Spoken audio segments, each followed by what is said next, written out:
all. This is part three on how to get into tech.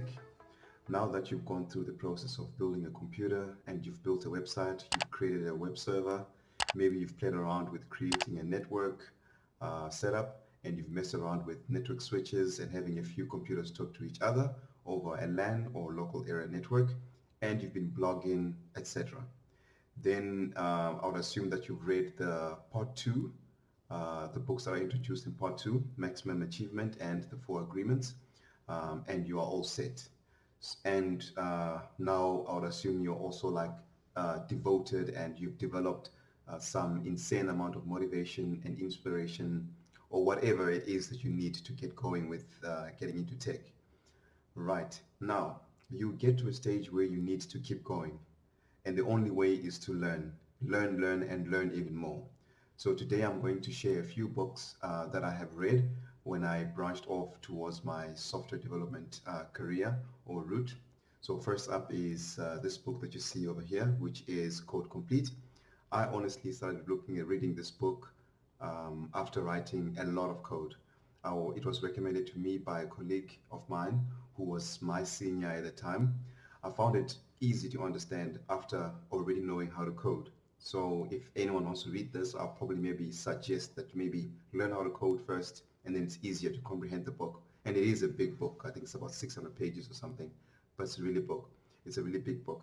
And this book talks about the SDLC lifecycle, software development lifecycle, and planning of projects, software design and architecture, and a whole lot more.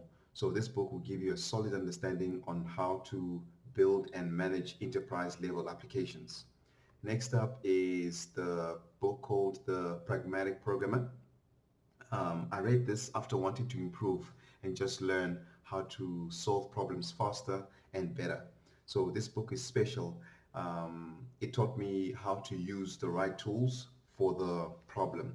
So instead of trying to use a hammer for everything, for example, you soon learn that sometimes just hand tight a bolt is good enough, or maybe a screwdriver is a better tool for the problem you have at hand.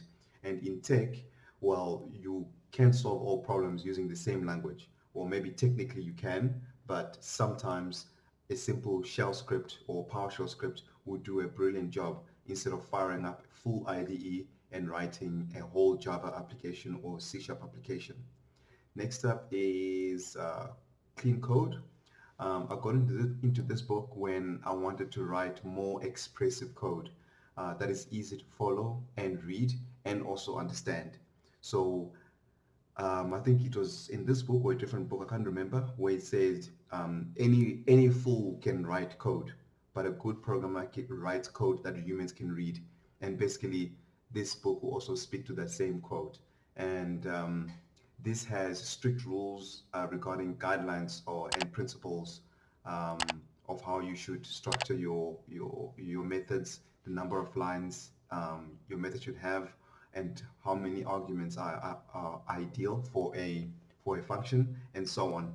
But I took this book and I paired it up with my pragmatic programmer skills that I learned just to write better and cleaner code, because everything else at the end of the day, it has to be a pragmatic approach, because sometimes really 4 lines of code is not practical, they are meaningless, but it will force you to kind of keep things clean. And in my professional career, I've seen a lot of senior engineers write code that works, but it's difficult to maintain and difficult to read, where you have some variables like A and B or variable 1, and then you need to read the code or run the code in debugger to understand what variable 1 or variable B actually is.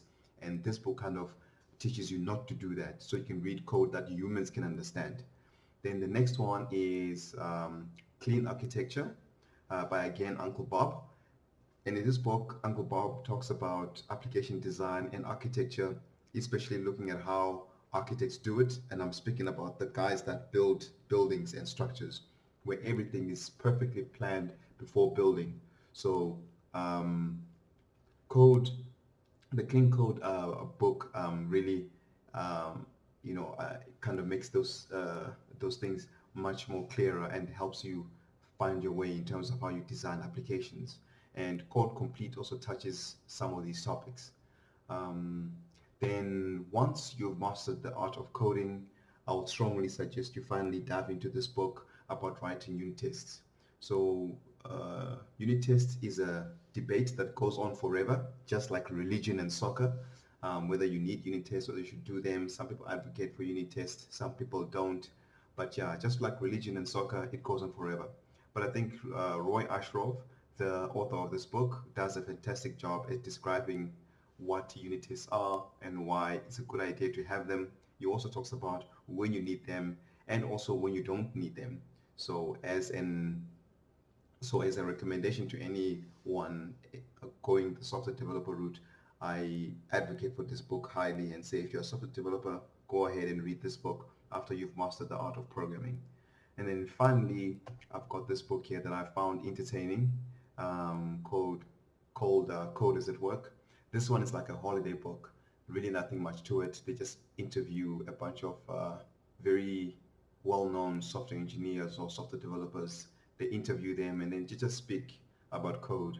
And I think it's just really entertaining. There's no real structure to it. It's just a book. You get some insights from some of these geniuses of the world and some of the renowned software developers. I think Uncle Bob is in there as well. So it's quite an interesting read really. But take it on a holiday or when you want to pass time.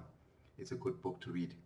Now, for the infrastructure side, the guys that do hardware and so on. I haven't looked at enterprise hardware or infrastructure in years since I've gone into the software developer route, but I would recommend a few things. So the starting point I would recommend for infrastructure guys is going to this website called CBT Nuggets. So during my time when I was studying and working in infrastructure, I was upscaling using CBT Nuggets. So these video-based training tutorials are all worth the money. So if you can figure out how to get how to get your hands on these courses, you really should take your time and go and explore this website. And as you can see, there's a whole bunch of courses you can take, and these are all video-based tutorials you can actually watch at your own time, at your own pace. You can rewind, rewatch, and actually gain the skills of some of these top engineers managing Windows servers and also networks. And you got your CompTIA Network Plus. So all these things you can actually learn on the fly and on the job, and you'll be as good as someone who's actually certified, where you didn't actually walk into a single training institution or educational institution. So these guys are really, really good, and that's how I grew in my career. And there's also another one called Pluralsight that I'll recommend for infrastructure guys and software developers. So for infrastructure, I think it's IT Ops. Go to IT Ops and you can see all these that may look familiar to infrastructure guys. And again, these are video-based tutorials. You watch at your own pace and you start discovering things that you enjoy the most. And you can start from here on, the world is your oyster really. You can pair this with YouTube videos, but these two sites are an absolute gem if you spend some time and have a look at those. I will leave my GitHub repo for the software developers to go have a look at some of the code that I've written in my pet projects. And if you have questions, leave them in the comment below or hit me up on Twitter and LinkedIn. With that, good luck and happy learning.